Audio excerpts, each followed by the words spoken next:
तर मी बनवलेली आहे साबुदाण्याची कुरकुरीत आणि खाताना खुसखुशीत लागणारी अशी साबुदाणा पापडी. तर आजपासून आहे ना मी आहे ना उन्हाळी वाळवणाचे पदार्थ बनवायला सुरू केलेले आहे आणि पहिलाच पदार्थ हा बनवलेला आहे. तर सरसूच्या तेलात तळल्यामुळे त्याचा कलर थोडासा पिवळा दिसतोय, पण एकदम पांढऱ्या शुभ्र होत्यात ह्या पापड्या.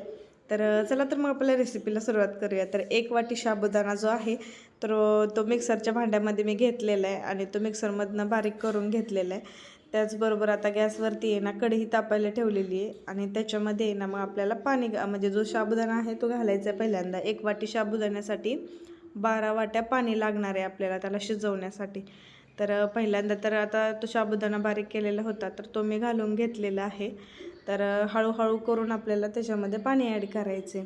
पहिल्यांदा 3-4 वाट्या घालून घ्यायच्या आणि छान असं त्याला बारीक गॅसवरती शिजवून घ्यायचं आणि हलवत हलवत शिजवायचं, जेणेकरून आहे ना मोठा गॅस केल्यानंतर खाली चिटकणार वगैरे नाही या अंदाजाने. तर पहिल्यांदा थोडं पाणी घालून घेते 4-5 वाट्या, त्याच्यानंतर थोडं शिजू द्यायचं आणि नंतर मग बाकीचं 4-5 वाट्या करून असं आपल्याला 12 वाट्या पाणी घालायचं एकूण आणि पूर्ण साबुदाणा आहे ना शिजवून घ्यायचं आहे ट्रान्सपरंट होईपर्यंत. तर तुम्ही पण केली का उन्हाळी वाळवणाला सुरुवात? नक्की कमेंट करून सांगा मला.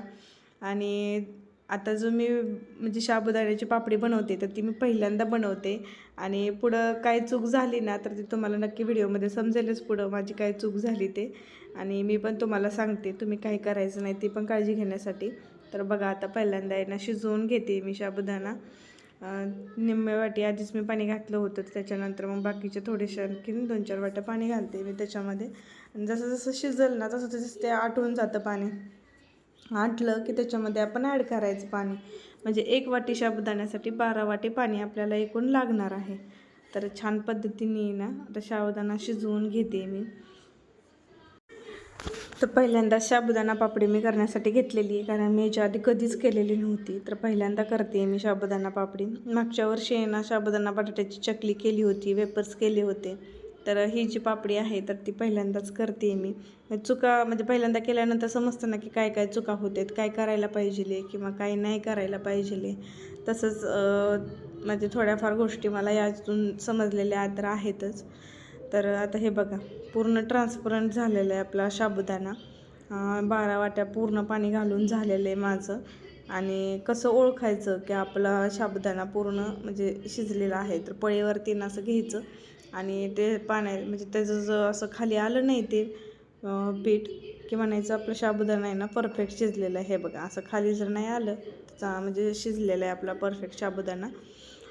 त्याच्यानंतर मग गॅस बंद करून आहे ना आपण मीठ टाकायचे त्याच्यामध्ये, नाहीतर गॅस चालू ठेवला तरी चालतं. गॅस चालूच ठेवायचा 2 मिनिट. मीठ टाकलं मी त्याच्यामध्ये चवीनुसार.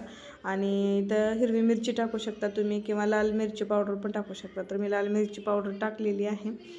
फक्त त्याच्यामध्ये मिरचीच आहे, मिरचीचीच पावडर आहे.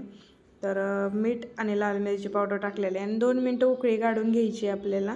आणि नंतर आहे ना एका प्लास्टिकच्या कागदावर पहिल्यांदा हे बघा मी घेतलं होतं, पण त्याला प्लास्टिक चिटकून येण्याची शक्यता असते, म्हणजे ते पगळलंच होतं प्लास्टिक, म्हणून ते सोडून दिलं. त्यानंतर साडी घेतली मी त्याच्यावरती आहे ना सगळ्या पापड्या घालून घेतल्या आणि 2 दिवस आहे ना उन्हामध्ये सुकवल्या आणि छान अशा आपल्या पापड्या हे झालेल्या आहेत तयार साबुदाण्याच्या. पण माझ्याकडून झालं की ते तुटल्या पापड्या.